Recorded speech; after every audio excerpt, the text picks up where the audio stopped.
Bu da Çinin marketlerdeki kassa sistemleridir. Her şey avtomatlaşdırılıb. Deməli, bank kartı, Əlipay ödəniş sistemi, ondan sonra QR kod oxutma sistemi, hamısı avtomatik şəkildədir.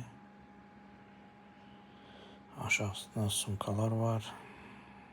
İstədiyin, aldığın ərzaq və yaxud da əşya çoxdursa, sumkaya qoya bilərsən. Onu da vurursan, pulun çıxır, orada hesablanır. Gördüyünüz kimi. Sonra bütün kamera təsbit şeyləri, cihazları var. 4-5 tane kamerası var.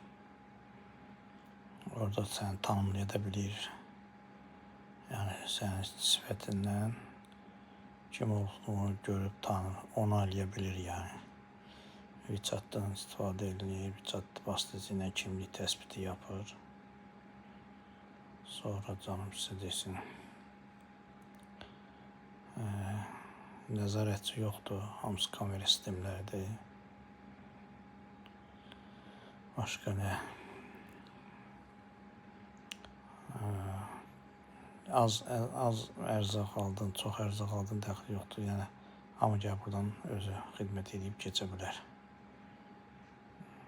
Gözəl bir sistemdir. Bütün mağazalarda var. Genellikle böyük marketlərin hamısında var. Dədə Baba şeyi də var, kassası. O da yəni istifadə bu sistemlə daxil olmayan genellikle turistlər bu kassalardan istifadə edir. Çoxunluqla avtomatik özünə xidmətdən istifadə edirlər. Bu da köhnə Dədə Baba qaydası ilə kassa sistemləridir bunların. Burada da QR kodu oxutması var. Çünki nağd pul söhbəti çox risklidir. Ekran bu yüzündən də müştəri qiyməti görə bilir.